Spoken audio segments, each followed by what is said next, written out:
On commence tout de suite ce Lex Inside et on va parler de l'appréciation du motif économique en matière de licenciement avec mon invitée Sophie Dechaumet, avocate associée au sein du cabinet Winston Strawn. Sophie Dechaumet, bonjour. Bonjour Arnaud. Nous allons aborder la question du périmètre d'appréciation de la cause économique du licenciement, mais avant toute chose, quelles sont les exigences légales entourant le licenciement économique? Alors Arnaud, cela ne va pas vous étonner, mais le licenciement pour motif économique en France répond à des exigences légales extrêmement strictes et précises qui le rendent, à défaut d'être réunies, infondé. Donc on peut finalement comparer le licenciement pour motif économique à un parcours semé d'obstacles avec plusieurs étapes. La première, c'est évidemment la justification économique. Bien Il sûr. faut que deux conditions soient réunies. Donc en premier lieu, il faut une cause économique, c'est-à-dire les raisons pour lesquelles l'employeur doit se réorganiser. Donc il peut s'agir de difficultés financières, de mutations technologiques, de la nécessité de sauvegarder la compétitivité, qui est très employée en France, et également la cessation d'activité. Et ensuite, il faut qu'il y ait une conséquence évidemment sur l'emploi de ces causes.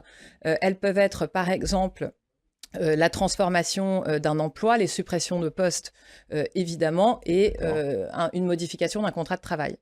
Vous avez ensuite une deuxième étape qui est quels sont les salariés qui vont être concernés par ces licenciements avec ce qu'on appelle les critères d'ordre, qui D'accord. peuvent être par exemple l'ancienneté, les charges de famille ou les qualités professionnelles.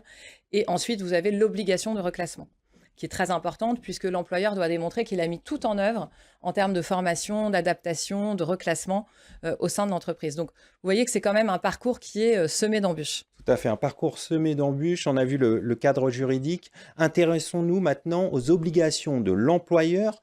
Comment l'employeur doit-il démontrer le caractère sérieux du motif économique invoqué pour le licenciement? Alors, c'est une excellente question parce que, évidemment, il ne suffit pas que les conditions que je viens de vous énoncer soient réunies. Il faut évidemment pouvoir les démontrer. Bien sûr. Or, la charge de la preuve incombe à l'employeur et il doit fournir des éléments concrets, précis, vérifiables. Alors, évidemment, tout passe par la documentation. Donc, ça peut être par exemple des bilans comptables, des rapports financiers, des tableaux de bord, des prévisionnels. Ça peut être également des études de marché avec des comparaisons sur ce qu'il se passe, par exemple, chez les concurrents, notamment pour la sauvegarde de la compétitivité. Ça peut être également des rapports d'experts, et notamment, par exemple, pour les mutations technologiques. Donc, D'accord. on essaye d'être le plus précis et le plus exhaustif possible. Alors, la situation est beaucoup plus complexe dans les cas des groupes d'entreprises. Quelles sont les spécificités de l'appréciation de la cause économique quand l'entreprise appartient à un groupe? Alors, lorsqu'une entreprise fait partie d'un groupe, l'appréciation de la cause économique doit se faire au niveau du secteur d'activité du groupe auquel appartient cette entité. Donc ça, c'est vraiment D'accord. le principe de base. Le secteur d'activité, comment se définit-il? En fait, c'était à l'origine la jurisprudence. Ça a été consacré par le faisceau d'indices et ça a été consacré en 2017. Et donc, le secteur d'activité est notamment, ce qui veut dire que ça peut être d'autres éléments, D'accord. caractérisé par la nature des produits, biens et services délivrés, par la clientèle ciblée, par les réseaux et modes de distribution se rapportant à un même marché. Et donc, il y a plusieurs questions qu'il faut se poser. C'est déjà, est-ce que l'entreprise fait partie d'un groupe? Ça, c'est très important. D'accord. Et nous, dans nos dossiers, on se pose systématiquement la question, étant précisé que la notion de groupe, elle est définie justement pour l'appréciation du motif économique, mais elle peut être différente, par exemple, pour l'appréciation de l'obligation de reclassement. D'accord. Donc là, en l'occurrence, c'est le code de commerce et non le code du travail qui le définit. Et c'est finalement un ensemble d'entreprises sous la direction d'une entreprise dominante qui contrôle les autres entreprises. D'accord. Ça, c'est la première chose. Et la seconde chose, c'est que depuis 2017, il faut savoir que même si le groupe a une dimension internationale, ce qui arrive souvent, le secteur d'activité ne se limite finalement qu'au territoire national. Donc on va D'accord. regarder vraiment que les entreprises qui se situent en France. Alors, il y a un arrêt qui est venu le 24 juin dernier apporter des précisions sur l'appréciation de la cause économique du licenciement. Que dit cet arrêt? Alors cet arrêt en fait est je dirais une consécration. Ce n'est pas un revirement de jurisprudence puisqu'il D'accord. y avait déjà plusieurs arrêts de la part de la Cour de cassation et puis il y a eu évidemment les ordonnances de 2017. Donc en fait c'est une confirmation. Un, ça vient confirmer la définition du secteur d'activité. D'accord. Et ensuite, ça vient dire que la spécialisation d'une entité au sein du groupe ne suffit pas à exclure son rattachement au secteur d'activité plus large du D'accord. groupe. Et donc, il faut finalement, on est sur une interprétation qui est très large du secteur d'activité. Concrètement, quelles sont les implications de cette décision pour la gestion des restructurations dans les groupes? Alors, ça a quand même des répercussions significatives parce que ça vient confirmer le fait que on ne peut pas se limiter finalement à l'étude de la filiale ou du groupe de manière générale. Donc, D'accord. ça vient complexifier quand même les choses, puisque finalement, il faut avoir une documentation assez précise Oui. maintenant sur tout ce qui concerne finalement le secteur d'activité. Et donc, moi, je dirais que finalement, un, ça complexifie les choses encore davantage, D'accord. et deux, comment dire, il y a encore des risques plus conséquents au niveau du licenciement pour motif économique, des risques judiciaires évidemment.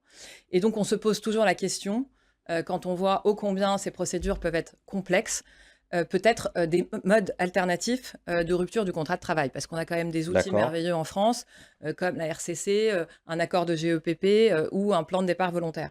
Donc on peut quand même se poser la question face à tous ces obstacles. Pour finir, quelles sont les pratiques que vous recommandez en la matière pour des entreprises, des groupes qui envisageraient un licenciement économique? La pratique, je pense que d'une part, il faut anticiper. Il faut avoir une démarche beaucoup plus proactive et en fait, il faut avoir, comment dire? Adopter une dimension beaucoup plus globale. On ne peut plus D'accord. se concentrer uniquement sur, l'entreprise qui est concernée et donc ça demande, en termes juridiques, RH, comptables, finalement, de mettre en place, des bilans et cetera sur le secteur d'activité qui est concerné et donc ça demande un effort et il y a une charge de travail évidemment plus importante et donc d'être assez proactif là-dedans et donc je dirais finalement anticiper les risques, D'accord. en alimentant la base de données et en finalement, regroupant toutes les données financières, économiques et cetera et en les mettant à jour, de manière, régulière. Ensuite, je dirais évidemment jouer de transparence, avec les représentants du personnel, en informant, consultant le CSE par exemple, en ayant quand même, je dirais un bon dialogue social sur ces sujets qui sont quand même très touchy. Ça veut dire qu'il faut faire part des difficultés dès qu'on les connaît, dès qu'on Oui, sait je qu'elles sont pense que importantes? voilà, je pense que en tout cas, il faut être assez transparent, et assez honnête puisqu'on sait de toute façon qu'on a besoin, on a besoin d'eux après dans le cadre de la procédure et donc autant être, encore une fois, sans violer, les données qui sont Bien confidentielles, sûr. être assez transparent et ensuite, je dirais qu'il faut faire un effort de formation vis-à-vis des équipes, RH, juridiques, comptables, pour les sensibiliser quand même à tous ces sujets, D'accord. qui sont très techniques et enfin, je dirais évidemment, s'entourer, d'experts, pour pouvoir évidemment, être confronté à ces problématiques de la manière la plus sereine possible. Sur la formation, ça veut dire qu'il faut organiser des ateliers sur ces sujets? Comment vous imaginez les Oui, oui, choses? absolument, il est tout à fait possible de faire, des formations pour les salariés, pour justement pouvoir leur proposer des adaptations à leur poste et à toutes les évolutions, auxquelles ils sont confrontés. On va conclure là-dessus. Merci d'être venu Merci sur à notre vous. plateau. Merci Arnaud, à bientôt.